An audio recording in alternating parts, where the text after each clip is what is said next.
Listo, muy buenas tardes, estimados amigos. Ahora sí empezamos este programa sobre ¿puede Latinoamérica ser potencia en comercio? Les agradezco muchísimo a todos ustedes por estar esta tarde compartiendo con nosotros. Se encuentra junto a nosotros Pablo Arosemena Marriott, presidente de la Cámara de Comercio de Guayaquil. También se encuentra el presidente de la Cámara de Comercio de Venezuela, Leonardo Palacios, y Carlos Julio Emanuel, quienes van a compartir con nosotros sus reflexiones sobre este ámbito, y Jennifer Gómez de la Fundación Naumann Países Andinos. Este programa es posible gracias al auspicio y apoyo de algunas instituciones, entre ellas Atlas Network, Fundación Naumann Países Andinos, Cedice Libertad, la Cámara de Comercio de Caracas y la Cámara de Comercio de Guayaquil. La verdad me da muchísimo gusto compartir con ustedes esta tarde y darle la bienvenida a estos grandes amigos de la libertad y a estos grandes promotores de las ideas. En términos generales, vamos a hablar sobre los cambios estructurales que se tienen que realizar en América Latina, ¿ya? Para poder promover el comercio de manera más adecuada, para poder integrarnos comercialmente, no solamente con el resto del mundo, sino entre la región y en particular entre estas dos naciones hermanas como son Venezuela y Ecuador. En particular, se abren espacios de diálogo entre Pablo Arosemena y Leonardo Palacios, quienes seguramente se conocen y dirigen en este momento instituciones centenarias, ¿ya?, que llevan promoviendo el comercio en sus sociedades desde hace bastante tiempo y bueno, en la actualidad son lideradas por ellas. Debo agradecer de manera especial a Cedice, ya, por haber empatado o haber hecho posible enlazarnos con Leonardo Palacios, ya, a Dorita Dampuero, a Claudia Furiati, quien en realidad trabajando con nosotros y siendo representante o embajadora de Venezuela de alguna manera dentro de esta institución, ha dado con este enlace especial. También a Pablo y a Carlos Julio, quienes nos acompañan. Bueno, yo quisiera, sin más, pasar a contarles un poquito quién es cada uno de ellos, ¿ya? Empezando por el presidente de la Cámara de Comercio de Venezuela, Leonardo Palacios. Leonardo Palacios es abogado, especialista en Derecho Tributario, expresidente de la Asociación Venezolana de Derecho Tributario, profesor universitario de la Universidad Católica Andrés Bello y la Universidad Monte Ávila, socio principal de la firma PTCK y actual presidente de la Cámara de Comercio, Industrias y Servicios de Caracas. También tenemos a Pablo Arosemena Marriott, a quien muchos conocemos en Guayaquil. Bueno, Pablo y Carlos Julio no necesitan presentación en Ecuador, ya. Pablo es presidente de la Federación Nacional de Cámaras de Comercio del Ecuador, presidente de la Cámara de Comercio de Guayaquil y el Instituto de Desarrollo Profesional IDEAPRO, proponente del Foro Libertad y Prosperidad del Ecuador, empresario. Bueno, en realidad nos ponemos a leer el currículum de Pablo, doctor en Economía, máster en Política de la Universidad Rey Juan Carlos, nos pasamos también toda la tarde y lo mismo sucede con el resto de nuestros amigos, así que hemos tratado de sintetizar un poco su background. Y luego, pues también nos acompaña Carlos Julio Emanuel, un analista económico, un referente de la economía del Ecuador, que nos va a ayudar desde su perspectiva económica, a integrar los aspectos y los temas que estamos conversando esta tarde. Carlos Julio Emanuel ha sido exministro de Economía y Finanzas, es candidato a la presidencia, fue uno de los promotores de la dolarización en el Ecuador y actualmente también forma parte del Foro Libertad y Prosperidad. Es autor de varios libros, trabajó en el Fondo Monetario Internacional, en la gerencia del Banco Central, es doctor en Economía por la Universidad de Carolina del Sur y economista con distinción magna cum laude de la Presbyterian College. La verdad, estamos rodeados de gente grande y bueno, y no menos, acá tenemos a una gran amiga y representante de la Fundación Naumann, Jennifer Gómez, quien está presente para darnos unas palabras acerca de qué hace, qué impulsa y por qué razón la Fundación Naumann está compartiendo esta tarde con nosotros. Yo quisiera agradecerles y sin más, empezar por ti, Jennifer, creo, antes de pasar al contenido formal de la charla. Jennifer, muy buenas tardes, adelante. Buenas tardes, muchas gracias, Joselo. Encantada de estar con ustedes el día de hoy. Les agradecemos que nos hayan hecho partícipes de este foro, ¿no? En la Fundación, bueno, estamos muy contentos de participar en este tipo de espacios que fomentan la participación, el intercambio de ideas, de la mano de siempre de panelistas muy destacados. Bueno, hoy día están de Ecuador, de Venezuela, países con los que trabajamos también muy estrechamente. Y Bueno, les comento un poquito de la Fundación Naumann. Nuestra fundación es una de las 6 fundaciones políticas de Alemania y se encuentra afiliada al Partido Liberal Alemán. Nuestra oficina, que está acá en Lima, es la oficina de los países andinos, porque también trabajamos con, no solo acá en Perú, sino Ecuador, Chile, Colombia, Bolivia y Venezuela. Nosotros estamos enfocados, todas nuestras actividades, en fomentar la difusión de, obviamente, de las ideas liberales, Estado de Derecho,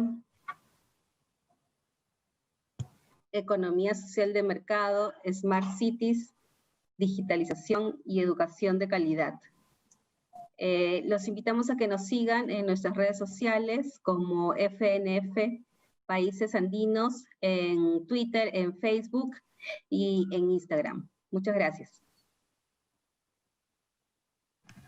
Bueno, sin más, agradecerte, Jennifer, por haber representado esta tarde a la Fundación Naumann. Como les dije, este es un evento que podemos hacer posible gracias a Atlas Network, a la Fundación Naumann Países Andinos, al Instituto Ecuatoriano de Economía Política, quien represento esta tarde, y a Se Dice Libertad. Por cierto, estamos cerca de cumplir 30 años de aniversario, así que los ponemos sobre aviso el próximo año, a más de todas las actividades que normalmente hacemos, vamos a realizar actividades especiales porque 30 años no se cumplen todos los días y van a ser nuestros primeros 30 años. En todo caso, yo quisiera darles la palabra a Leonardo Palacios y mencionarles a cada uno de los expositores que tenemos 15 minutos de participación. Y luego de esos 15 minutos de participación, pues tenemos un ciclo de preguntas de aproximadamente otro cuarto de hora. Ya estas preguntas van a venir tanto de la transmisión en vivo que estamos realizando de manera real, en tiempo real, a través de Facebook, como a través de las preguntas que se realicen en esta plataforma Zoom. Leonardo, muy buenas tardes. Un gusto tenerte con nosotros en este momento. Muchísimas gracias, un placer a todos ustedes, a las instituciones que son vanguardia de la defensa de la libertad económica y la propiedad, que nos han permitido participar en esta actividad que sin duda alguna va a tener una influencia importante, orientadora, principista para todo lo que representa el desarrollo sustentable y no excluyente, que nos brinda la posibilidad a todos los países y específicamente latinoamericanos a tener eventual posibilidad de desenvolvimiento social en libertad plena, y justamente es un poco lo que se dedica hoy o nos dedicamos hoy en el tema central que nos une. Este es un evento que para nosotros representa una importancia singular. Para nosotros es esencial tener, y lo mencionaremos en el transcurso de nuestra exposición, cómo es necesario establecer un sistema de acuerdos de base consensual entre todos y cada uno de los participantes, de los Estados miembros de Latinoamérica, específicamente viendo las posibilidades y riesgos que representa para cada uno de nuestros estados elementos que exigen reforma inmediata y que paso posterior sería la visión comunitaria, mancomunada entre todas las naciones. Creemos necesario entonces que esa base consensual, esa base armónica que nos permita un crecimiento sostenido, una estabilidad económica, permita sin duda alguna que el desarrollo económico vaya de la mano de la institucionalidad democrática.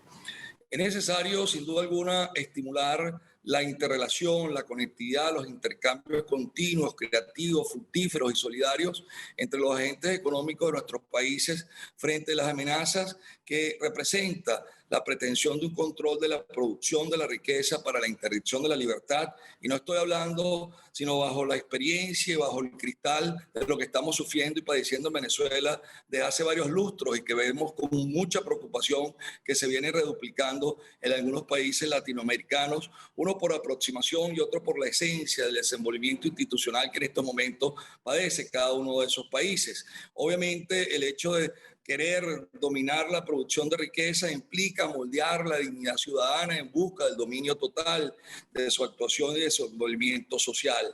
Queremos también estar siendo partícipes de la preocupación y de la ocupación frente a una sociedad que se convierte o puede tener a convertirse por esa visión estatista en una sola oficina, en una sola fábrica, donde los factores de producción elementales que conforman el concepto de empresa y que dan pie a la libertad y a la propiedad como derechos seminales y todo el sistema de libertades públicas puede convertirse entonces bajo un criterio de igualdad mediante la ley, mediante la acción del Estado, en empresas de esa vocación estatista, intervencionista, asfixiante, que lo que hacen es prácticamente vaciar la libertad, que en muchos países fueron banderas importantes, icónicas y muestras en Latinoamérica y en el mundo de lo que era posible el desarrollo económico en libertad, en una democracia. Aún con todas sus fallas, era una democracia que permitió incluso tener en su norma constitucional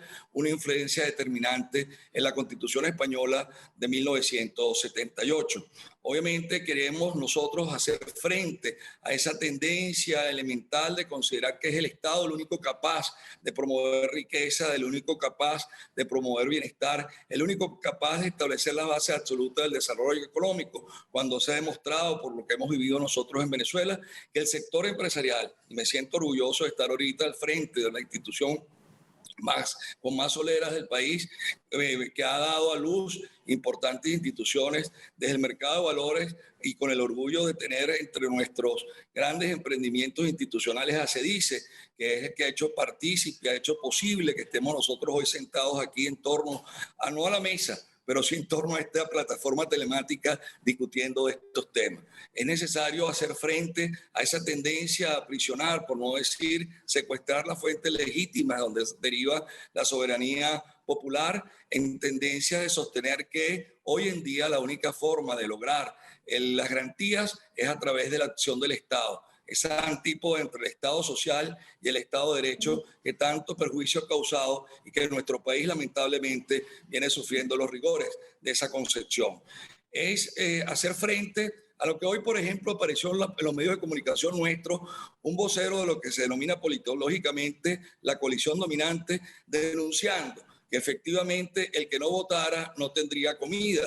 Entonces se cambia el principio conforme al cual el que no trabaja no come, que a su vez entonces se equipara el que no obedece no come. De manera que para votar, o para, mejor dicho, tener comida, acceso a bienes y servicios, es necesario votar en este espacio que se abre el día domingo, que está reñido con las prácticas más reconocidas con parámetros universales de votaciones universales directas y secretas. Lamentablemente, todos estos panoramas que hoy nos unen y nos preocupa son los grandes retos que tenemos que enfrentar, y que a los efectos de nuestra conversación he tenido a bien dividirlos para ustedes en dos tipos: en aquellos que constituyen condicionamiento y por lo tanto enfrentamientos de riesgos internos que debemos vencer para atraer inversiones y competir en un típico mundo global que ha cambiado después de la pandemia. Y obviamente tenemos los riesgos externos que también implican condicionamientos importantes.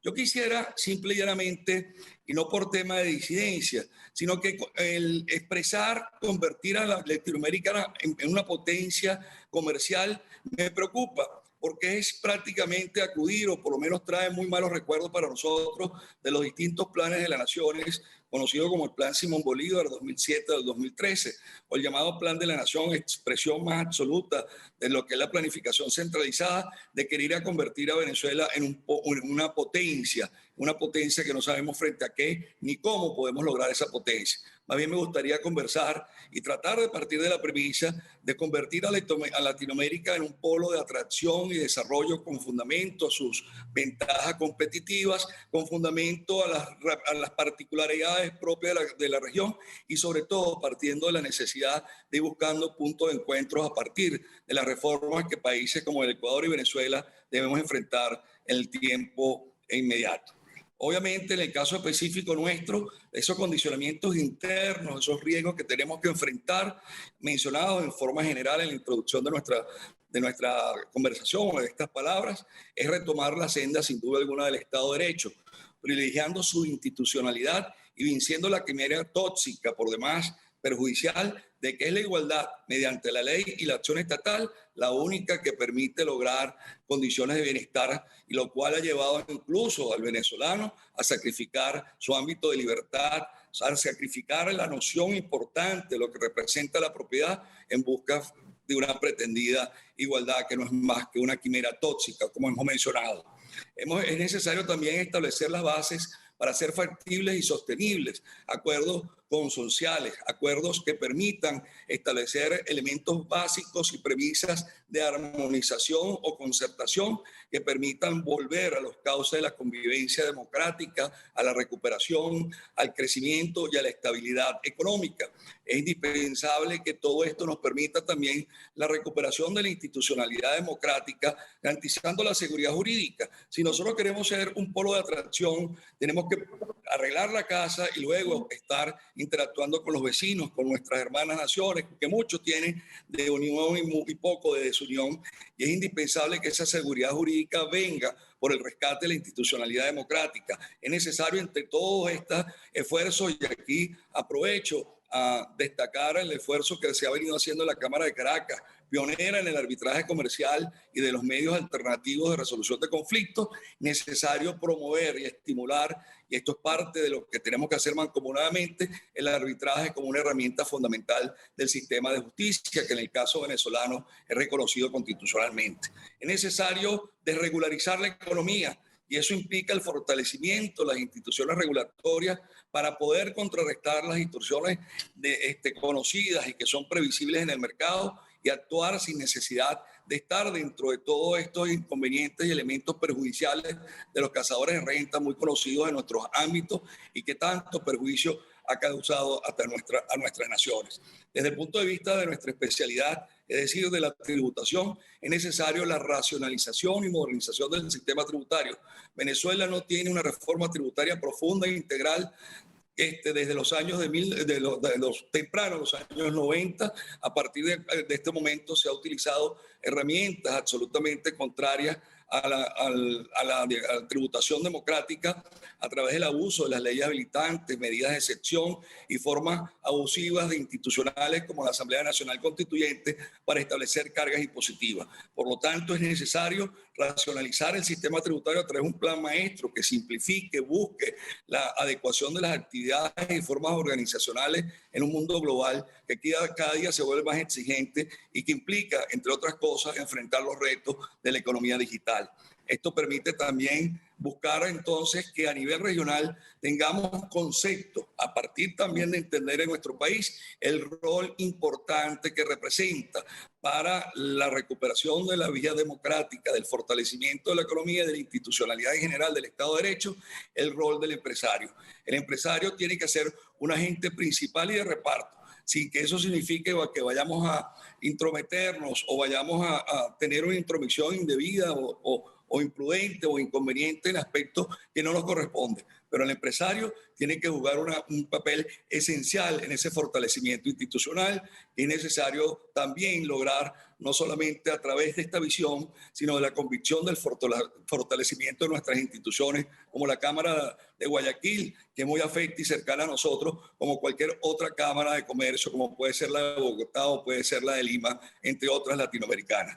Es necesario entonces buscar que Venezuela se pueda enrumbar dentro de lo que puede ser la situación post-pandemia a un enfrentamiento de la exigencia de la economía digital, a la paralización o a la pandemia empresarial o económica, que lamentablemente por la situación económica anterior a Venezuela, que se ha pretendido ver como producto de las sanciones, cuando las sanciones simplemente fueron sobrevenidas por una actuación reñida contra la ética, la dignidad, contra la violación sistemática de los derechos fundamentales, entre ellos la libertad económica, el desconocimiento a la propiedad y otras formas fundamentales de libertades públicas, han empeorado nuestra situación y llevan sin duda alguna al riesgo de una pandemia empresarial, en contravía a lo que otros países en Latinoamérica tienden a lograr para el próximo año, de agilizar reformas importantes desde el punto de vista económico, reformas tributarias, refortalecimiento del Estado y una reordenación de la economía post-pandemia. Tenemos el informe último de CEPAL que indica una orientación o un marco fundamental. Entre los condicionamientos externos, aprovechando los minutos que me quedan, indiscutiblemente tenemos que explorar la integración económica activa, libre de una agenda política.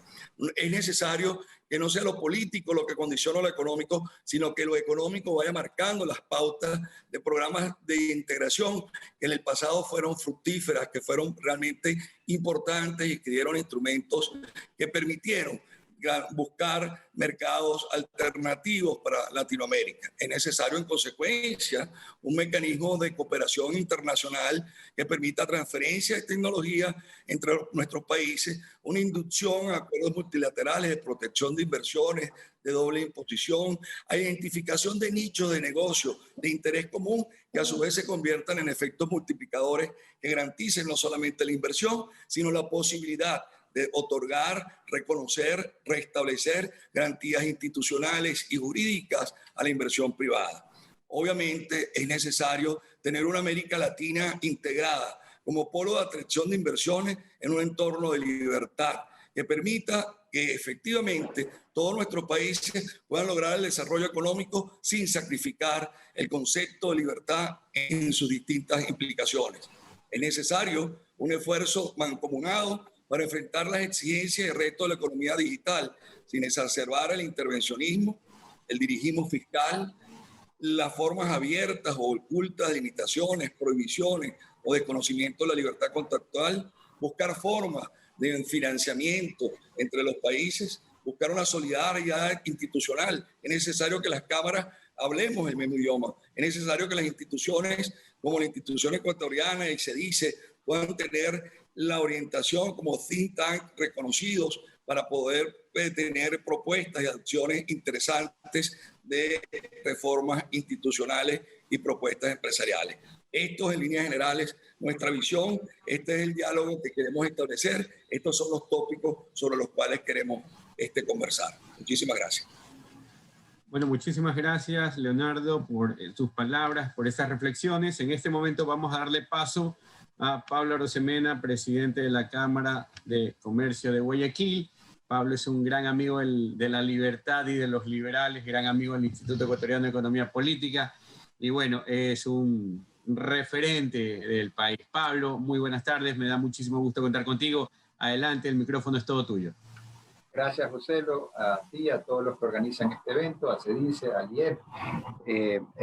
Especial saludo también para Carlos Julio Emanuel, para Leonardo Palacios y para todos los que se están dando el tiempo de escuchar estas reflexiones. Yo empiezo con una pregunta que vamos a ver si la puedo tratar de contestar en estos minutos que siguen. El marco de la conversación es cómo hacer de Latinoamérica una potencia de comercio, ¿no? ¿Cómo pasar de una mala situación a una buena situación?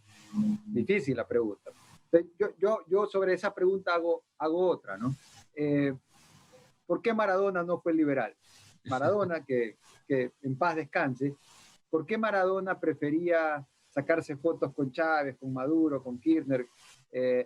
¿Por qué no tenía ideas de libertad, ¿no? Si él es una persona que vino desde abajo, que luchó por sí mismo, ¿por qué no tenemos estos referentes de la cultura popular que impulsen las ideas de libertad? ¿Y cómo cambiaría Latinoamérica si este tipo de personajes adoptaran las ideas liberales y fueran una suerte de caja de resonancia? Pensemos que ahora que falleció Maradona estuvo en las tapas de todos los diarios de todo el mundo y no hubo deportista, pero desde Marco Van Basten hasta Mbappé, pasando por Roger Federer, o sea, todos los deportistas de todas las disciplinas, todas las tapas de todos los diarios, hablando de la pérdida de este gran hombre en lo deportivo, pero que, diríamos los liberales, ¿cómo hubiera sido si ese personaje además hubiera sido liberal? Entonces, tal vez entrando en el tema de cómo hacer de Latinoamérica una potencia, yo tengo 3 ideas. Y de carambola vamos a ver si logro contestar el tema de un Maradona liberal. Necesitamos un foro de Sao Paulo liberal. Esa es la primera idea. Necesitamos promover un antiforo de Sao Paulo, ¿verdad? Una suerte de foro de Sao Paulo liberal. No lo tenemos. Hay un montón de reuniones liberales, pero el equivalente a nivel de la repercusión histórica, en este caso para el mal, el foro de Sao Paulo, pero para el bien que pudiéramos lograr, si nos juntamos los liberales a nivel de Latinoamérica, eso no se ha hecho. Y eso hay que hacer. Y ahí se necesita a la academia, ahí se necesita a los influencers de las ideas de libertad, se necesitan a los políticos contados con los dedos de una mano, amigos de las ideas de libertad. Creo que ese no es el momento de sacar el termómetro y ver si el político es químicamente puro, porque por ser político nunca va a ser químicamente puro, pero así mismo es esto.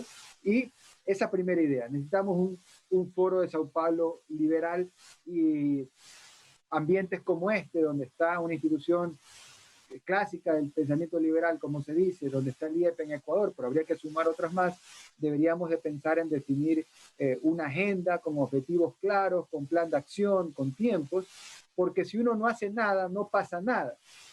Cuando han pasado cosas, el caso de la dolarización en Ecuador, aquí ojalá Carlos Julio pueda comentar algo, porque él fue uno de los artífices de eso, junto a Dora D'Ampuero, a Joyce Ginata. Yo tengo 41, así que en esa época era un muchacho, yo pasaba las diapositivas nomás, pero recuerdo que eso no es que pasó por orden espontáneo, digamos que había una dolarización espontánea, pero lo que aseguró que la medida se haga, digamos, fue que había un grupo de personas con nombre y apellido que estuvieron trabajando diligentemente para impulsar esa idea tanto a nivel macro como micro. Entonces, necesitamos hacer que las cosas pasen y pienso que debe haber un espacio tipo Foro de Sao Paulo, pero liberal. Esa era la primera idea. La segunda idea tiene que ver con algo que los liberales somos casa de herrero y cuchillo de palo. Los liberales estamos llenos de ese tipo de contradicciones. Una es que nosotros somos los creadores del capitalismo, allá en Escocia hace algunos años. Nosotros somos los que explicamos cómo funciona la división y la especialización del trabajo, desde la tienda de alfileres de Adam Smith en La riqueza de las naciones, pero nosotros los liberales somos los peores para entender cómo funciona la división y la especialización del trabajo para efectos de promover las ideas de libertad. Entonces me explico mejor. Entonces, la división del trabajo es que hay un grupo de gente que está en la fábrica y tiene que fabricar. Entonces el equivalente en la fábrica de ideas está en la academia, por ahí algunos se ganan el premio Nobel, es gente que dedica su vida a producir ideas, se queman las pestañas produciendo ideas y son los que avanzan en la frontera del conocimiento. En el mundo liberal hay unos cuantos y del otro lado también hay bastantes. Entonces tenemos ese grupo de personas. Luego está este segundo segmento que tiene que ver con los mayoristas de las ideas. Como decía Hayek, second hand dealers of ideas. Los que los revendedores de las ideas, los que manipulan las ideas de segunda mano. Y ahí tienes desde gente que está en la academia, libros de divulgación, tanques de pensamiento, gremios productivos cuando hacemos algún tipo de vocería. Bueno, todo ese mundo, influencers de las ideas, hay mucha gente ahí, ¿no? Hoy hay algunos que inclusive han tomado mayor notoriedad, tipo Javier Milei en Argentina o Gloria Álvarez en Guatemala, y hay algunos personajes. Hace muchos años atrás, Luis Pasos en México, y bueno, está todo este grupo de personas que tal vez no se dedican a producir nuevas ideas, pero crean mucho valor porque producen formas nuevas de comunicarlas, aterrizar las ideas. Y hoy en día, con el tema de las redes sociales, Instagram, TikTok, esa plataforma, el canal, el medio, casi que se convierte tan importante como el mensaje en sí mismo, porque si no estás en el medio correcto, de pronto la gente no te ve. Hoy estamos en un Zoom, de pronto, si estamos el día de mañana se sacan de aquí cápsulas que se transmiten en TikTok, vamos a poder llegar a mucho más gente. Lo mismo si se hace lo propio con Instagram. Entonces, tenemos ese segundo ámbito de expandir las ideas y de darles la forma que necesita el gran público para conocerlas. Y por último, digamos, la fábrica, el mayorista. Al último tenemos al minorista, el retail, el que te vende ideas no al mayoreo, sino una por una. Y esos son los políticos, ¿ok? El político, por definición, no puede vender todas las ideas. Quisiéramos que todos sean Ronald Reagan, pero aún Ronald Reagan no vendió todas las ideas. Una, dos o tres. Y tuvo algunos pasivos también, bastantes. No veamos cómo quedó el déficit. Entonces, me parece que ahí los liberales somos casa herrero, cuchillo de palo, porque muchas veces el que está en la academia está tirándole misiles al liberal que está metido en la política siendo claro que si está en política no puede ser químicamente puro. Entonces, ¿qué queremos los liberales? ¿Quedar solamente como algo testimonial y decir aquí estamos y vivimos en la estratosfera? ¿O queremos hacer que las cosas pasen? Entonces, yo no creo que hay que claudicar principios. Yo creo que el que está en la academia no tiene que claudicar 1 milímetro los principios, pero tiene que tener la inteligencia emocional y social para comprender que hay roles. Y otro es el rol del que está dándole forma a las ideas, el mayorista de las ideas. Hayek lo entendió muy bien. Y otro es el rol, el que está ya en el cuerpo a cuerpo, el que está ya en la trinchera, ya sea en una asamblea, en un congreso o en un ministerio o inclusive desde una presidencia. Entonces, creo que ahí tenemos oportunidad los liberales para manejar mejor, para organizarnos mejor en esa división del trabajo y ser más eficaces a la hora de tratar de convertir a nuestros países y nuestra región en una potencia. Y por último, propuestas concretas, porque hasta ahora muy abstracto, ya con esto cierro, propuestas liberales para Latinoamérica, que digamos hay algunas cuantas ideas transversales, ya algunos temas que tienen que ver con la parte económica, creo que los abordaba bien Leonardo con respecto, él se refería a Venezuela, pero ahí se hace un retweet de los grandes para los demás países en cuanto a reformas tributarias, bajar impuestos, simplificar impuestos. Bueno, el diagnóstico está bastante bien hecho por el Doing Business del Banco Mundial, lo que hay que hacer es ejecutar, digamos, hacer que los países nuestros sean más fáciles para emprender. Yo tengo algunas franquicias del extranjero en representación aquí en el Ecuador y alguna vez le preguntaba al dueño de una de estas, que es un gringo, una franquicia que se llama Subway, que son sándwiches, es la cadena de restaurantes más grande del mundo, tiene 44,000 puntos y es una empresa que no cotiza en bolsa, es de un solo dueño, Fred De Luca, falleció hace unos cuantos años. Entonces, alguna vez en las convenciones de negocios en Estados Unidos, le pregunté a Fred De Luca si la empresa tiene 50 años, Subway factura 18,000 millones de dólares al año, apunte sándwich.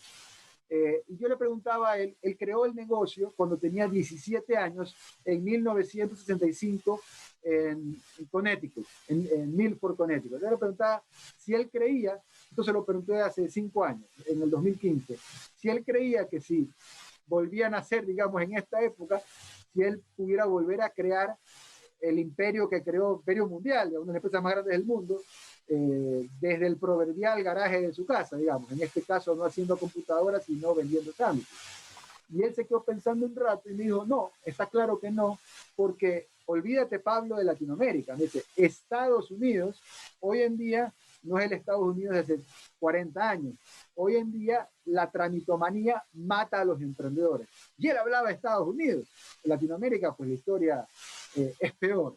Entonces, está claro que hay mucho por hacer en cuanto a simplificar. Si en Estados Unidos hay que hacerlo, pero yo me quería tal vez concentrar en una sola idea ya en honor al tiempo. Algo que pudiera servir mucho para potenciar a nuestra región y que se habla poco es una suerte de programa Erasmus para Latinoamérica. Erasmus es un programa que tienen en Europa, donde básicamente no importa en qué país tú estudies de la comunidad europea, tú puedes cambiarte de una universidad a otra y están homologadas todas las materias. Tú dirás, ¿y eso de qué sirve? Bueno, sirve de muchísimo. Primero, porque te puedes cambiar de una universidad a otra. Y segundo, más importante, porque si decides buscar trabajo, el día de mañana no pasa que te dicen, no, su título no es válido en este país. ¿Qué es lo que les pasa a los propios ecuatorianos cuando estudian en el exterior? Yo no sé si Carlos Julio se ha dado el trabajo de convalidar sus títulos acá, pero yo lo he tratado de hacer, lo he logrado con un par, pero con otro ya me he rendido, literalmente, porque es imposible, es prácticamente imposible. Entonces, eso es una tara para el crecimiento de nuestra región. Un programa Erasmus para Latinoamérica, da suerte que venezolanos, colombianos, ecuatorianos, chilenos, argentinos, uruguayos, centroamericanos puedan moverse en universidades, pero más importante que eso, su título sea válido en cualquiera de nuestros países. Creo que eso sería una buena demostración de libertad de educación, algo relativamente fácil de vender, y hasta aquí me quedo en esta primera parte. Gracias. Bueno, Pablo, muchísimas gracias por tu intervención. como siempre, muy definidos los temas, un foro liberal, un foro que impulse las ideas liberales, la verdadera división de trabajo liberal. Si nosotros la promovemos, pues debemos practicarla. Y tercero, esto que implica una vez más romper con las barreras, ya que impiden la generación, digamos así, de mayores niveles de productividad, de mayor integración y una serie de cosas. José Luis, si me lo permite, solo para rematar, solamente teniendo libertad en la educación, mañana vamos a tener a un Maradona liberal. Y por Maradona me refiero a una persona icónica, emblemática, que no tenga miedo, pero que en vez de abrazar las dictaduras, abrace la libertad y levante su voz. Claro, porque es en el campo de las ideas donde al final nosotros desarrollamos estos productos, los buenos y los malos. Bueno, muchísimas gracias, Pablo. Ahora pasamos a conversar con Carlos Julio Emanuel. Carlos Julio Emanuel, pues también es otro referente de la economía ecuatoriana y una persona que desde esta perspectiva, no solo teórica y académica, sino que basada en la experiencia que ha tenido durante años de trabajo y realización profesional, pues nos va a ayudar a entender este ámbito de si puede ser Latinoamérica potencia en comercio y cuáles son esas reformas desde tu perspectiva, Carlos Julio. Te agradecemos muchísimo nuevamente por estar aquí. Adelante, el micrófono es todo tuyo. Muchas gracias, Joselo, y un saludo a Leonardo Palacios y a Pablo Arosemena. Muy interesantes sus exposiciones. La pregunta que se hace en este seminario, ¿puede ser Latinoamérica una potencia en comercio? La respuesta corta es definitivamente sí puede ser, y puede ser una potencia económica también. Hay un par de puntos que me gustaría comentar de lo que dijo Pablo antes de hablar de lo que tú estás preguntando, José, y es que la gran diferencia entre los que tenemos un criterio liberal, que enfocamos las cosas con una apertura total en todo tipo de libertades, en comparación con lo que hace la gente de izquierda, es que yo tengo que reconocer que la gente de izquierda tiene una enorme capacidad para organizarse, tienen una muy eficaz manera de hacer todos sus planteamientos mediáticos, tienen la capacidad de reinventarse. Antes, pues, se llamaban comunistas, de repente eso adquirió cierto carácter peyorativo, entonces se llamaron socialistas y ahora se llaman progresistas. Antes estaban en el Comité del Pueblo, pero en el Foro de San Pablo, y ahora son el Grupo de Puebla de México. Se reinventan con gran facilidad, tienen capacidad de movilizarse, eso hay que reconocerlo. En eso yo creo que le ganan a los liberales, porque no es que no hay instituciones o fundaciones liberales para avanzar el pensamiento liberal, que sí las hay, ¿no? La misma Fundación Friedrich Naumann, que está oficiando este evento, el Foro Económico Mundial de Davos, la Fundación Heritage de Washington. Yo creo que hay montones de fundaciones y de think tanks liberales en el mundo que creo que superan a los de izquierda, pero no están coordinados. Está pues también aquí en el Ecuador el Instituto Ecuatoriano de Economía Política. Tenemos bastantes instituciones que avanzan el criterio liberal, pero que lamentablemente no están coordinadas. Los socialistas se coordinan muy bien. Hay un problema en Bolivia y de repente uno ve pues ahí, por decir, pues hasta el candidato ecuatoriano estaba ya en Bolivia y están izquierdistas de Argentina, de Chile, y cuando hubo los problemas en Chile, sabemos que habían un montón de latinoamericanos de izquierda que estaban promoviendo los incidentes en Santiago de Chile y en el resto de Chile. Esa capacidad organizativa, la capacidad mediática, la capacidad de reinventarse, eso sí, hay que reconocerlo. Tienen pues una enorme habilidad los de izquierda y nos ganan por eso. ¿Quién no sabe que por la izquierda votan los pobres? por la derecha votan los de clase media y llamemos así por los ricos. De manera que todos sabemos a quién le interesa que hayan más pobres. Pues no es a la derecha, sino a la izquierda porque votan por ellos. La respuesta a la pregunta de esta charla, de este conversatorio, yo decía que sí, claro, América Latina se puede convertir en una potencia en comercio, en una potencia económica. Para lograrlo hay que hacer las cosas bien, hay que seguir las reglas de una buena economía, reglas que se conocen. O sea, no vamos a inventar aquí esta tarde cuáles son esas reglas, porque desde hace mucho tiempo se sabe qué es lo que hay que hacer. Tal vez desde la época de Adam Smith, de cómo es que se explica la riqueza de las naciones, hemos tenido pues una serie de economistas liberales a través de la historia, principalmente ingleses, que nos han hecho ver exactamente cómo es que se crea esta riqueza y cuáles son los principios fundamentales que hay que observar. Hoy en día vemos que los gobiernos inteligentes, los gobiernos que aplican esas normas liberales son los que tienen éxito. Y en esto tal vez algo que yo sugiero que tanto el Instituto de Economía Política como la Cámara de Comercio de Guayaquil, Cámara de Comercio de Caracas, todos los centros de estudios liberales promuevan, es un índice de libertad económica como el que año tras año produce la Fundación Heritage de Washington. Ahí está, de manera resumida, por qué es que algunos países tienen éxito y por qué otros países se quedan a la saga de ese éxito. Si nosotros vemos, por ejemplo, el índice que acaba de publicar la Fundación Heritage para el año 2020, no son cifras del 2020, son del año anterior, una buena parte, pero hay una constante.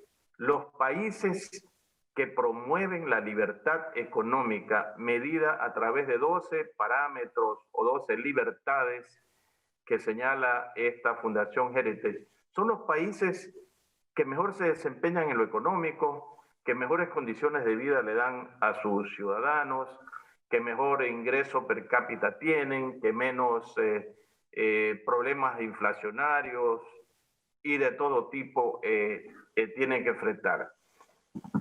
Claro, estamos ahora en una encrucijada porque los problemas económicos que veníamos arrastrando, producto de malas decisiones de política de nuestros gobiernos, se complicaron con lo de la pandemia, pero hay que dividir las cosas.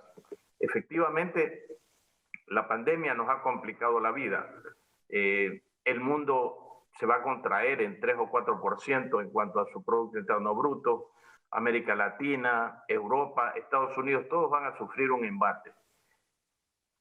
Eso definitivamente es un problema que lo ha causado la pandemia, pero antes de la pandemia ya nosotros teníamos graves problemas estructurales que nos estaban llevando pues, por la senda equivocada. En el caso ecuatoriano, pues estábamos nosotros cada año exhibiendo un deterioro en el índice de libertad económica y por lo tanto en las condiciones de vida de los ecuatorianos. Para ese problema hay soluciones, voy a mencionar algunas. Para el otro problema, el problema global de crisis económica, de destrucción del comercio, como ocurrió, por ejemplo, también durante la Gran Depresión, que se afectó un 50% del comercio internacional, o cuando debido a la guerra y luego en la posguerra, muchos países quedaron en soletas, Europa devastada.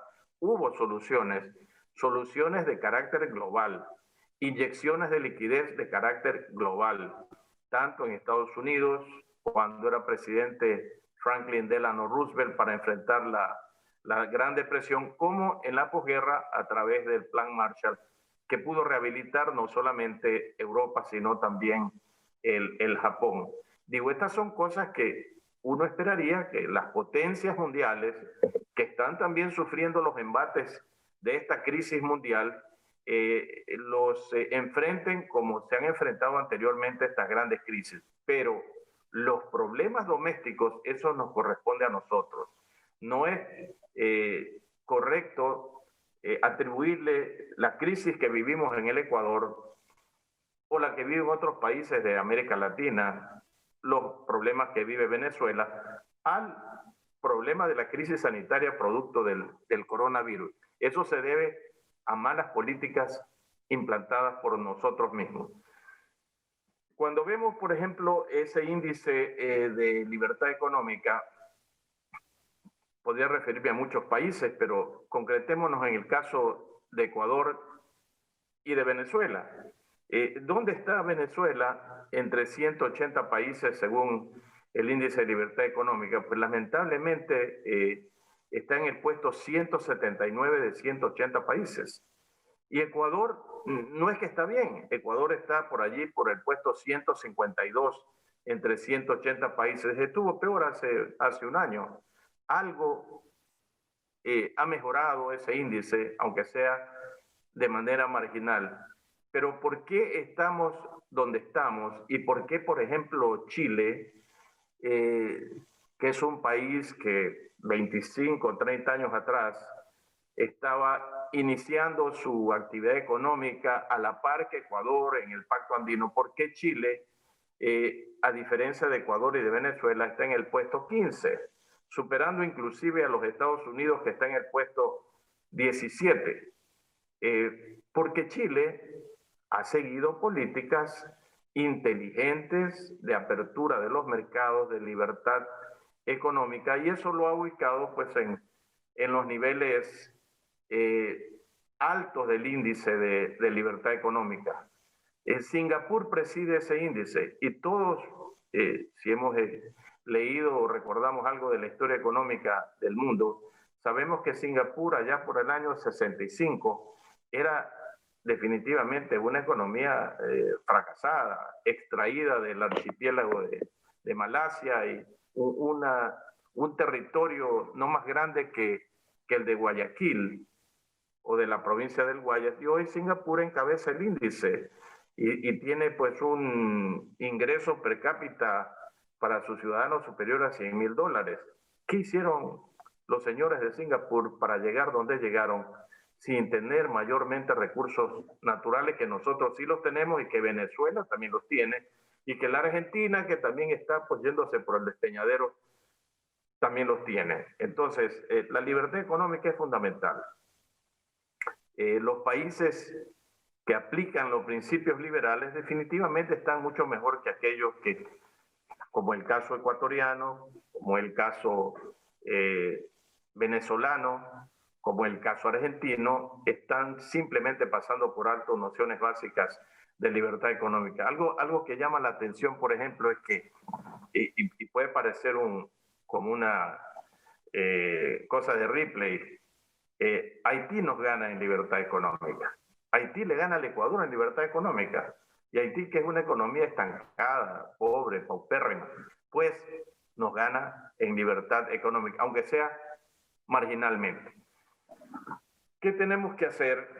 Bueno, hay 12 libertades que están divididas en 4 capítulos y que tienen que ver con temas que en buena hora el Instituto Ecuatoriano de Economía Política ha estado planteando rectificaciones. Por ejemplo, en lo que es el imperio de la ley, todo el mundo sabe que si no respetamos el Estado de Derecho, como decía el señor Palacios, pues definitivamente va a ser muy difícil atraer a la inversión extranjera. El tamaño del Estado, un Estado obeso como el ecuatoriano, como proporción del Producto Interno Bruto, definitivamente no es un Estado sostenible. Y ese es el caso del Ecuador. El señor Correa duplicó el tamaño del Estado en sus 10 años de funciones y lo hizo a través de 2 variables, más deuda y más impuestos, pero eso no es sostenible y por eso estamos donde estamos. Una sobrecarga tributaria, más de 60 impuestos en el Ecuador, un ambiente definitivamente negativo para todo lo que tiene que ver con la inversión extranjera y con el crecimiento económico. La eficiencia regulatoria, cuán difícil o cuán fácil es hacer negocios en nuestros países. Yo le oigo siempre a Pablo hablar de todos los requisitos del INEN y habla, debe ser una palabra que acuñada por Pablo, de la ineficiencia. Me parece genial para referirse justamente al hecho de que aquí las trabas nos vienen por todos lados. Y finalmente, en lo que tiene que ver con el comercio, el cuarto capítulo, que incluye a su vez 3 libertades, es aquella de la libertad de los mercados. Libertad de los mercados que tiene que ver básicamente pues con libertad financiera, tiene que ver, entre otras cosas, con, por ejemplo, la libertad de inversión y la libertad comercial. Sobre este tema de libertad comercial, de libertad de inversión y libertad financiera, ahí hay otro tema que el Instituto Ecuatoriano de Economía Política ha estado planteando, y es la internacionalización del sistema financiero como una manera muy eficaz de reducir las tasas de interés. No hay otra manera de hacerlo. Si nosotros no corregimos los problemas inherentes al Código Monetario y Financiero ecuatoriano, que impide la entrada, el ingreso de banca extranjera, no será posible generar competencias para bajar el costo de los créditos. Es importante que este proyecto, entre tantos otros, no hay tiempo para referirme a todos los proyectos que se están planteando por parte del Instituto Ecuatoriano de Economía Política, y que los comparto totalmente, y que tampoco son constituyen una lista exhaustiva de lo que hay que hacer. Pues así como hace 20 años, desde el sector privado, planteamos la dolarización de la economía, y todo el mundo decía, inclusive el gobierno de esa época, el señor Maguad, que eso era imposible, que sería un salto al vacío. Pues bueno, 20 años después, podemos decir que no fue ningún salto al vacío, y que es justamente uno de los elementos que se ha convertido en un elemento importantísimo para que no estemos más abajo en el índice de libertad económica de lo que estaríamos si tuviéramos una moneda propia, una moneda soberana, como ahora un candidato que se debe pues a la izquierda está hablando de que hay que ir a una dolarización amigable, de una salida ordenada de la dolarización, dicen. Y yo siempre he dicho que cuando la gente plantea, no es la primera vez, una salida ordenada de la dolarización, hay que recordarle que eso es como plantearle a la gente que está en un teatro en llamas que salga ordenadamente del teatro. Es imposible. Tenemos felizmente una dolarización que, más allá de todos los comentarios que se hagan al respecto de que hay que fortalecerla, que no hay que fortalecerla, yo soy enemigo de hablar de eso, porque la dolarización es una decisión que ya tomó el pueblo ecuatoriano, como en cierto modo, y quisiera que me corrija el señor Palacio si esto no es cierto, como en cierto modo también la ha tomado el pueblo venezolano, yendo a una suerte de dolarización informal antes que legal todavía, porque la gente siempre es más inteligente que los gobiernos y protege su patrimonio. De eso es lo que se trata la dolarización. Entonces yo no creo que en el Ecuador pueda darse una acción que dé marcha atrás a la dolarización, y por eso creo que no debemos perder el tiempo en hablar del futuro de la dolarización, sino del futuro de la economía, de cómo podemos mejorar el crecimiento económico, qué debemos hacer para repotenciar la economía y repotenciar el comercio. Veía en estos días, y también me gustaría escuchar un criterio del señor Palacios, que en Venezuela, donde el expresidente Chávez le quitó 3 ceros a la moneda y lo cambió de bolívar a bolívar fuerte, y el señor Maduro creo que le quitó 5 ceros y lo convirtió la moneda, o la renombró a la moneda bolívar fuerte a bolívar soberano. Ahora creo que se vuelve a llamar bolívar. Pues vi esta semana que la cotización del dólar en Venezuela había llegado a 1 millón de bolívares, que si le añadimos los 8 ceros que se los llevaron de manera artificiosa para tratar de engañar a la gente, porque es una medida de carácter cosmético en lo absoluto.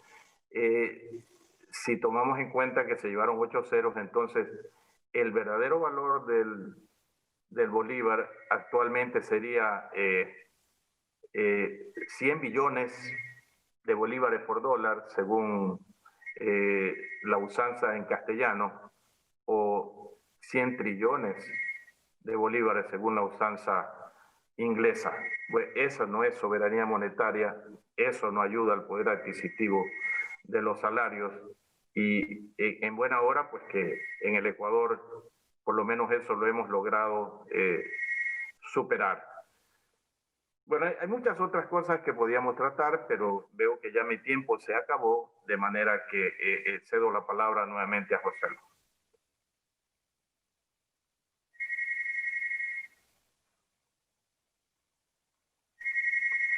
Muchísimas gracias, Carlos Julio, por tu intervención.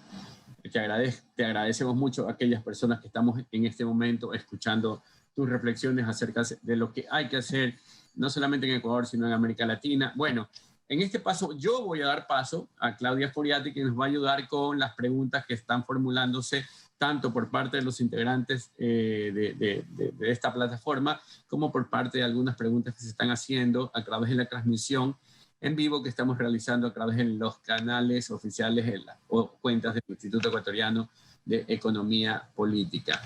Ya, Claudia, voy a colocar adicional a Leonardo y coloco también a Pablo, y el espacio es todo tuyo. Adelante. Muchísimas gracias a los tres expositores, a Joselo por bueno, toda esta introducción a una temática que realmente es desafiante pero enriquecedora. Yo voy a dar lectura a las preguntas del público, pero quería iniciar yo con una, no puedo evitarlo siendo periodista, y va a Leonardo Palacios, donde él pudiera desarrollar, o sea, siendo Venezuela un estado ahorita digamos, limitado, es decir, el Estado está absolutamente obeso, como diría el doctor Emanuel, sino el país, pues la República. ¿Cómo podríamos tomarle esa propuesta planteada por Pablo Arosemena de un foro liberal? O sea, cómo estos actores que hacen resistencia, como la Cámara de Caracas, o se dice Libertad, pudieran también sumarse a esta propuesta de ampliar la narrativa o enriquecerla o innovar la narrativa liberal en la región. Gracias. Y sigo adelante. Esta es para Leonardo y sigo luego con las preguntas. Gracias.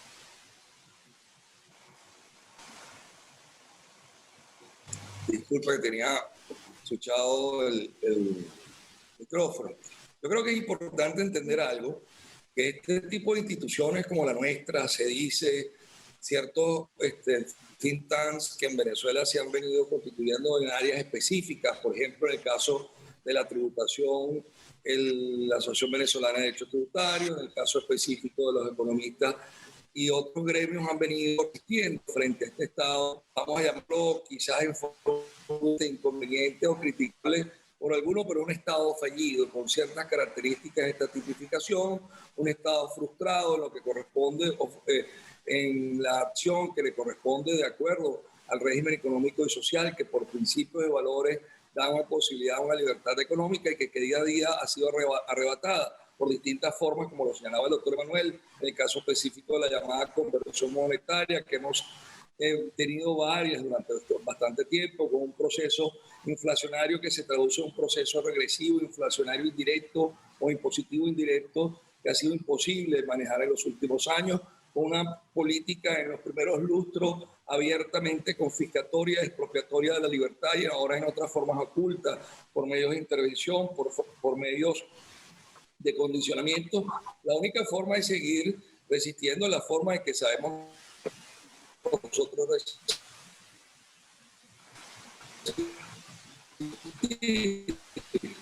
específico de que participando. Nosotros, si bien es cierto que podemos tener en algún momento algún comentario, alguna observación, algún punto de coincidencia, no es menos cierto que esta proyección, esta crítica siempre se hace bajo el parámetro de la autonomía y la independencia. No puede existir instituciones nuestras serviles o entregadas al poder. Nosotros como instituciones somos fundamental y esencialmente, ontológicamente, contrarias a lo que es manifestación de poder, porque somos críticas. Y hay propuestas como la que estaba haciendo Pablo, que es interesantísima. Luego el caso de Erasmus, no solamente en Europa, sino de Europa con Estados Unidos y Estados Unidos incluso con países del Medio Oriente, donde hay posibilidades de participar, de fluidez, de intercambio en la formación de nuestros muchachos. En el caso específico, por ejemplo, de CEDICE, tiene unas actividades sensacionales con los muchachos a nivel de la universidad, con los profesionales, con los pequeños y medianos empresarios. Tiene formas de conocer y dar un seguimiento a la actividad regulatoria del Estado, a la capacidad de los servicios del Estado, a los temas de la situación de la propiedad en el Estado. Y ha hecho estudios interesantísimos, muchas veces en alianza con la Cámara de Caracas, otros de manera independiente o con otras instituciones similares. De manera que el papel nuestro tiene que estar en función de la independencia con respecto al Estado. Entre un Estado más opaco, con mayor opacidad, nosotros tenemos ahorita una ley antiblanqueo que es prácticamente construida sobre los desechos y los escombros del Estado de Derecho. Nosotros no podemos mantenerse callados, no nos podemos mantener complacientes, no podemos manifestar ninguna forma, no hay forma alguna de manifestar algo positivo con respecto a la ley. Y obviamente en este caso específico tenemos que denunciar la opacidad, la forma en que eso va a expoliar en forma indirecta la propiedad, y doy una muestra simple y llanamente de esta preocupación que tenemos. Y empresas que han sido conculcadas, empresas que han sido boicoteadas o intervenidas, vamos a utilizar las expresiones correctas, intervenidas por formas típicas de planificación centralizada, por medios sancionatorios, etcétera, que van ahorita a ser entregadas a grupos de iraní o a grupos económicos afectos al gobierno, perjudicando a aquellos empresarios que durante generaciones mantuvieron en pie ese tipo de actividades económicas. No podemos nosotros permanecer callados, no podemos permanecer indiferentes. De manera que todas estas medidas, este análisis crítico sobre el pensamiento liberal, el hecho de que efectivamente la izquierda, como decía el doctor Emanuel, es mucho más efectista, mucho más organizada, mucho más proclive a la construcción de un mensaje atractivo, es lo que hace que tengamos cientos de Maradona, tengamos cientos de personas en las calles llorando por alguien que representaba totalmente lo contrario a lo que es la esencia de la libertad. En esa descripción y valiente comparación que hacía Pablo sobre el desaparecido astro del fútbol mundial, lo que representa efectivamente esa enajenación de la ciudadanía de la libertad con respecto al Estado. De manera que, Claudia, tu pregunta es simplemente ¿cómo podemos seguir haciendo este tipo de actividades? Teniendo voceros como el doctor Emanuel, teniendo voceros en moldes juveniles como Pablo, teniendo modelos como la Cámara de Comercio de Guayaquil o las instituciones que patrocinan este evento. Esa es la gran labor que tenemos que tener nosotros, esa es la gran función y el gran reto que tenemos que mantener nosotros. Enfrentar la realidad con este tipo de ideas. Como decía al principio, creo que era Danilo o José con respecto al inicio de la actividad, es que nosotros combatimos en el mundo de las ideas. Por eso somos tanques de la idea, centro de la idea, y a través de la idea, sin temor, sin ningún tipo de rubor, tenemos que ir llevando poco a poco, con insistencia, el mensaje para ir captando las grandes mayorías y lograr lo que efectivamente hemos venido promocionando en la tarde del día de hoy. Muy bien, muchas gracias. Esta pregunta es de Luis Macías y es para Pablo Arosemena. Concretamente, él les pone, el caso es los alcaldes son los que tienen la competencia del uso de suelo y ellos son los que permiten que haya nuevos asentamientos de las empresas, como los liberales pueden hacer para que los alcaldes tomen la decisión de darles oportunidades a la nueva empresa. Okay. Gracias por la pregunta. Los liberales, todo lo que nosotros proponemos tiene una base, que es la propiedad privada, ¿no? Si no, seríamos comunistas.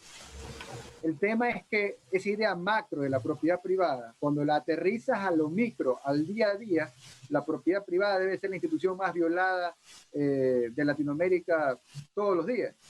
Y en buena medida lo hacen los alcaldes. ¿Por qué? Porque tú tienes un terreno, digamos, tienes una propiedad, un bien inmueble, y tú crees que puedes desarrollar la actividad que tú crees, pero eso no depende de ti. Eso depende de muchas cosas y empezando de cuál es el permiso de uso del suelo.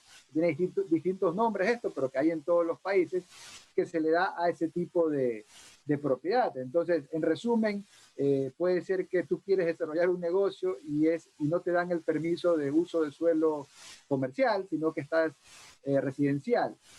Y esto que tal vez suena bien desde una perspectiva de orden, de planificación urbana, porque ese es el sentido que tiene, en la práctica se presta para todo tipo de mañoserías y corrupción. Entonces,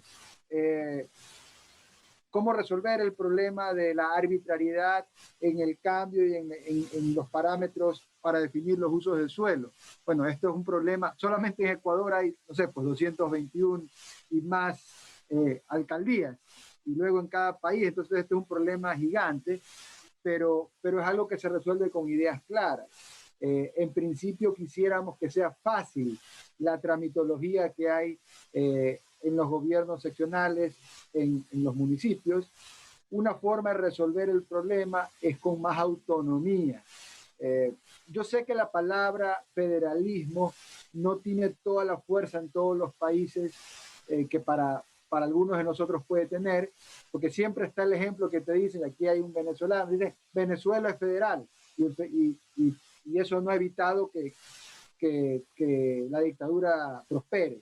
O Argentina es federal, digamos, ¿no? Te dicen también algunos. Y más allá de los ejemplos, y que si Suiza es federal o que Solimana es federal, y que hay países que el federalismo funciona o no funciona, tal vez el concepto liberal es de empoderar al ciudadano, de que el poder, que la toma de decisiones esté lo más cerca al ciudadano, llámese federalismo y llámese autonomía, como lo querramos llamar, y esa es la única forma de tener una garantía de que el político, cuando sea alcalde o cuando sea cualquier otra dignidad, no haga cosas distintas a lo que la mayoría de la gente quiere. Lo que la mayoría de la gente quiere y necesita es que la propiedad privada sea de verdad, no de mentira. De poco te sirve tener propiedad, en este caso bienes inmuebles, terrenos, lo que fuera, y luego no puedes decidir qué mismo hacer ahí, ¿no? O si luego te devalúan la propiedad con impuestos infinitos e imposibles. Es otra de las formas que se hace para debilitar los derechos de propiedad. Entonces yo creo que la solución no es mágica, pero pasa por acercar el poder al ciudadano. Muchísimas gracias, Pablo. Esta pregunta la formula Kerly Salas y va dirigida a Carlos Julio Emanuel. ¿Cree que la renta, la RU, entre en vigencia como tema de solvencia económica en Ecuador? La renta universal, perdón. La renta básica unificada es una idea que se ha planteado por parte de la izquierda del Ecuador, que adolece de un gravísimo problema, y es que no tiene absolutamente ningún financiamiento. Va a ser muy difícil que pueda entrar en vigencia si no tiene financiamiento. No sé qué asamblea podría aprobar una erogación de esta naturaleza sin tener los medios para poder pagarla. Y no se trata de poca cosa, porque 400, vamos a llamarlos dólares por falta de un mejor nombre, en realidad significarían de tener esos dólares 4.800 millones de dólares en un año, que Ecuador no los tiene. Por eso es que no plantea la entrega de dólares contantes y sonantes, sino que plantean hacerlo mediante un mecanismo de medios de pago electrónico que surgen un poco de la nada, como del aire. Entonces serían 400 no dólares o 400 algos que se le está prometiendo al pueblo ecuatoriano justamente ahora a puertas de una elección para tratar de ganar adeptos. No se le puede pedir al pueblo ecuatoriano, a las personas que no entienden mucho de estos temas económicos, que analicen a fondo que se trata de una medida demagógica completamente. Yo no es que estoy en desacuerdo con que habría que buscar alguna manera de poner plata en el bolsillo de la gente como una forma de reactivar el consumo, de potenciar la demanda ahora que tenemos una situación crítica. Pero plantear una renta básica unificada sin tener absolutamente $1 de financiamiento y hablar de que a través de oscuros mecanismos con respaldo de activos del Banco Central que no son líquidos, se pueda pagar una remuneración de esta naturaleza, repito, pues es completa y totalmente producto de la demagogia de la izquierda. Muy bien, gracias. Planteo esta pregunta como reflexión de Víctor Pérez. Él está ubicado en Socopó, Barinas, Venezuela. Es un productor agropecuario que tiene la inquietud de que dentro del marco de la pandemia y más allá de la acción política, se requiere pues seguir procurando la exportación y el intercambio en la región. Entonces, al panel, pregunta, yo diría que quizás una reflexión de cada uno desde su perspectiva, cómo seguir trabajando con la seguridad económica que se requiere para poder llevar adelante este tipo de emprendimiento, ¿no? Considerando la pandemia, considerando menos o más regulaciones estatales. Creo que el desafío del 2021 pues así plantea que bueno, el productor, sea del campo o el empresario en la ciudad, maneja el ingenio. Entonces con esto quizás podemos hacer una reflexión final cada uno para bueno, finalizar la jornada que ha sido mucho de provecho. Iniciamos en el mismo orden, por favor, Leonardo primero, segundo Pablo y por tercero doctor Emmanuel. Gracias. Sin duda alguna, la exportación es una de las formas en que la exportación sin duda alguna busca y propugna la generación de divisas. La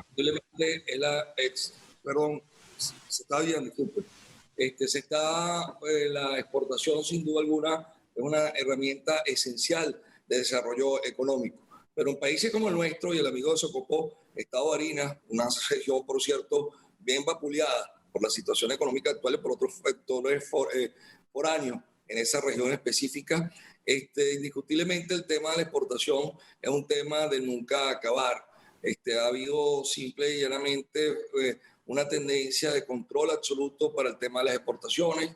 Hay temas inconvenientes para la devolución del IVA soportado a los exportadores. Hay una serie de trabas importantes en cuanto a la creación de impuestos municipales, que se refería, por ejemplo, Pablo, y en 400 y tantos hablaba él de existencia de alcaldías. Aquí tenemos 337 alcaldías con una voracidad fiscal acentuada, donde incluso se establecen impuestos que perjudican la exportación, que tenemos impuestos que generan pagos importantes de impuestos y someten a restricciones graves a los exportadores. Hasta el año pasado tuvimos un régimen de control cambiario que fue derogado por vía de hecho, no bajo la claridad, transparencia normativa que se exige, control cambiario totalmente generador de distorsiones económicas e institucionales y de una corruptela enorme que indiscutiblemente estamos pagando y vamos a pagar con creces los venezolanos en el futuro inmediato.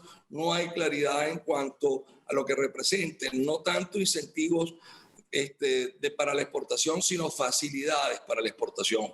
Obviamente la pregunta que hacía el amigo era cómo se lograba esa seguridad jurídica, y yo creo que se debe hacer a través de las instituciones gremiales. Venezuela tiene, en el caso específico, la Asociación Venezolana de Exportaciones, donde hay criterios importantes sobre la materia. Nosotros tenemos un comité de comercio exterior que estamos opando justamente propuestas y observaciones importantes que puedan materializarse en la ley. Pero el tema es, en el caso específico de Venezuela, es prácticamente necesario todo un cambio de concepción del Estado, un cambio de respeto a la libertad y autonomía organizacional del emprendimiento, del emprender. El emprendimiento en Venezuela es demasiado enjundioso y exige mucho reconocimiento, porque en Venezuela es duro emprender. Y eso que tenemos emprendimientos muy importantes. Nosotros este año hemos decretado la nueva etapa de la mano de la innovación y del emprendimiento, y siempre decíamos que todos estos señores acá, que es la historia de 127 años, el incentivo es reencontrarnos con ese criterio de emprendimiento que ellos tuvieron para alegar empresas de 80, 90, como el caso de la Cámara de Caracas, hasta de 125, 135, incluso empresas con mayor antigüedad que la propia Cámara. Pero eso es producto justamente del crear, inocular la necesidad de la protección, la libertad. Y nosotros muchas veces, desde el sector empresarial, hemos sido culpables de la entronización de estas prácticas estatistas, de la exacerbación de las mismas, y no ser transparentes o no ser comprometidos con transmitir a la sociedad la necesidad de un pensamiento económico liberal, de una desregularización, de una desestatización de la economía. Y eso es indispensable, porque al fin y al cabo, con las regulaciones que tenemos y con la muestra que para Venezuela se ha convertido en un modelo para hacer lo que efectivamente no debe hacerse, cómo destruir un país en 20 años, es indispensable tener conciencia de que efectivamente, a través de la educación, a través de la formación, a través del espíritu gremial, a partir de la institucionalidad y sobre todo del compromiso. Es el compromiso cierto del empresario, y por eso en Venezuela, después de la iglesia, es el empresario el sector más confiable. El sector gremial requiere compromiso para no hacer el juego a estas formas estatistas de intervención que asfixian la libertad económica en todas sus manifestaciones.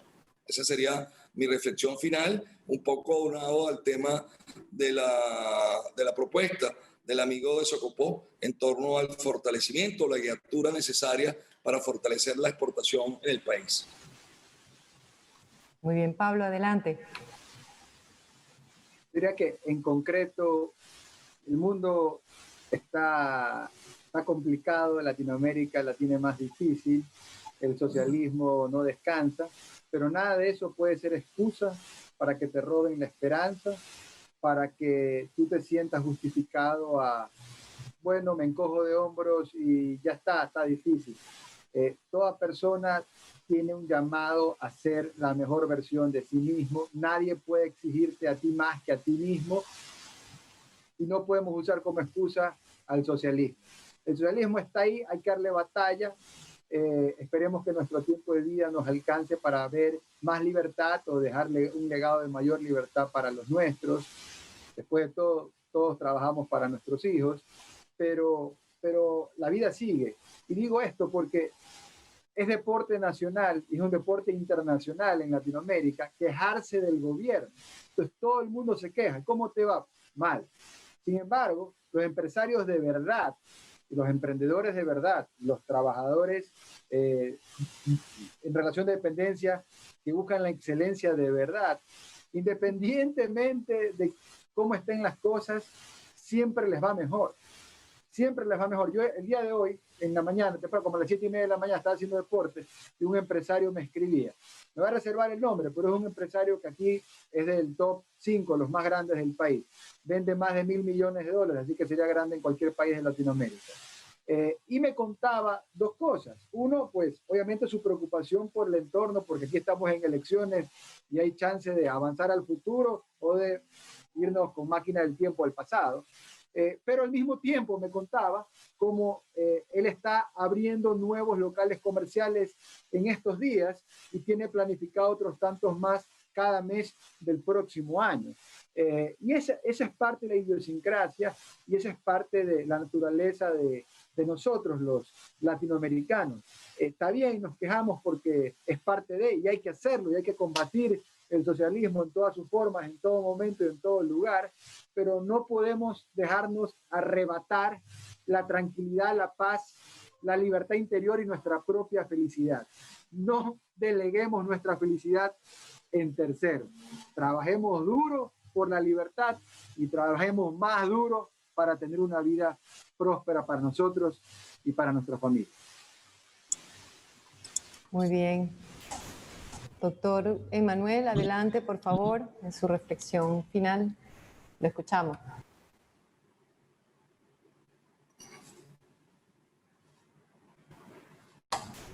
Doctor Emmanuel, ¿está por allí? ¿Está la cámara apagada? Creo que se le cayó la comunicación. La conexión puede ser. Bueno, José, lo adelanta. Ahí está, ahí lo tenemos. El micrófono, ajá.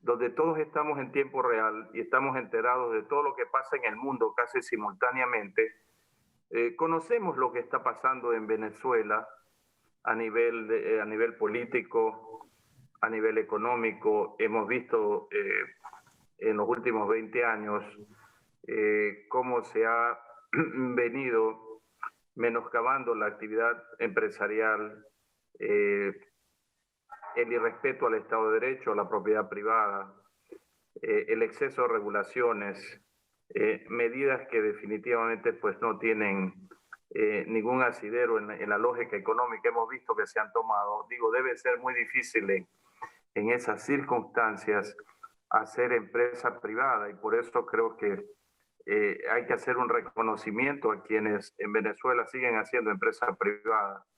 Yo creo que son héroes frente a las vicisitudes que día a día están teniendo que enfrentar. Una respuesta para una persona que quiere hacer empresa privada o hacer exportaciones en Venezuela. Bueno, yo no estoy realmente capacitado para dar una opinión categórica, pero conociendo lo que está pasando a nivel del tipo de cambio, a nivel de diversas medidas impositivas que se conocen por todos los medios de comunicación, debe ser muy difícil llevarlo adelante. Hace mucho tiempo conversaba con el profesor Steve Hanke, que es un experto en cajas de conversión y en dolarización, y él me decía que estaba en contacto con importantes grupos empresariales de Venezuela para analizar la posibilidad de dolarizar la economía venezolana. Yo creo que eso sería un primer paso para comenzar a reordenar la economía venezolana. No es una panacea, pero yo creo que sería importante. Y antes que yo dar una respuesta categórica a lo que pregunta el caballero de Venezuela, yo más bien quisiera preguntarle, aprovechando la presencia aquí del presidente de la Cámara de Comercio de Caracas, Leonardo Palacios, ¿hasta qué punto existe o hay la posibilidad de que en Venezuela pueda pasarse de una dolarización de facto, que es lo que existe actualmente, a una dolarización de jure, ya una decisión que como Ecuador tomó hace 20 años pueda tomarse también en Venezuela? Es una pregunta interesante, doctor Emmanuel. Ojalá tengamos la oportunidad, y una vez lo invito para que tengamos la oportunidad en el mes de enero de conversar con usted y organizar algo para la Junta Directiva de la Cámara, donde están representadas las mayores y más importantes empresas del país, para que realicemos esta actividad, incluso lo pudiéramos, si Rocío Guijarro está oyéndonos, a organizarla de manera conjunta. El tema de la dolarización es un tema que sin duda alguna está reconocido y auspiciado por el Estado. De hecho, hace 3 días, en la madrugada, se anunció el Tobin Tax. Todo el mundo conoce la tasa Tobin, que es un impuesto a las transacciones financieras, distinto al impuesto a las transacciones financieras o impuesto al débito bancario de la época de Cavallo, de los años 90, en el caso de Brasil o en el caso de Perú, y en el caso de Venezuela, que ya lo tenemos como ingreso ordinario, sino el Tobin Tax a nivel de las operaciones en dólares en las instituciones financieras, que se utiliza justamente para corregir las distorsiones propias de los tipos cambiarios y sobre todo para desmontar controles cambiarios. Ese impuesto se está estableciendo y suponemos que dentro de esta ley antibloqueo, que supone toda una serie de reformas a espaldas de la Asamblea Nacional como órgano de poder legítimo constituido y derivado de la soberanía popular que no existe en Venezuela, se puede establecer con la profunda opacidad de definición un mecanismo de modificación de la ley del impuesto, de la ley de instituciones financieras, que es importante tener, que es el marco regulatorio de la banca, y algunas modificaciones que pudieran insistir en la ley del Banco Central de Venezuela. Y esto llevaría entonces a un mayor acercamiento a la posibilidad que en la medida del derecho se establezca la dolarización.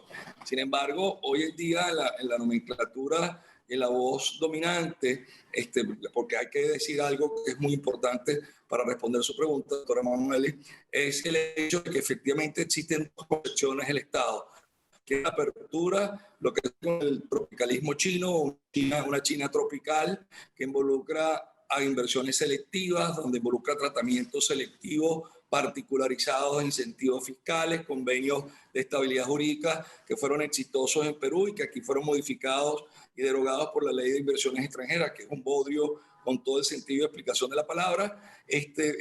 Buscar justamente establecer esa forma de entrega a las empresas y otra forma de establecer mecanismos justamente acelerados al acercamiento del dólar.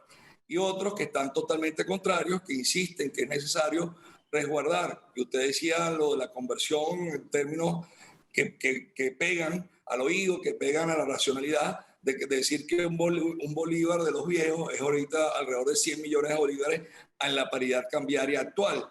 Obviamente tenemos un proceso de inflación importantísimo, tenemos una devaluación importante que día a día se refleja. La semana pasada tuvimos una variación del 35% de la paridad cambiaria. El dólar se disparó y obviamente todo eso arrastra a la economía. De manera de responderle, si estamos cerca, es más, estamos cerca de una dualidad en cuanto a moneda funcional y moneda de cambio, que una moneda única reconocida como el caso de Ecuador. El autor por usted citado, incluso, por cierto, tiene un libro bien interesante el doctor Hanke sobre el tema de la conversión, de las cajas de conversión, que es interesante tener en cuenta, pero estamos más cerca de esa dolarización, de hecho, con las distorsiones, la opacidad, el tema justamente de escapar y los agentes económicos meterse en la penumbra para escapar del control fiscal, del tema justamente del lavado de dinero, de incorporación en la demanda monetaria o en el circulante monetario de divisas que de dudoso origen, que establecer un mecanismo más transparente, normatizado, positivizado de dolarización en Venezuela.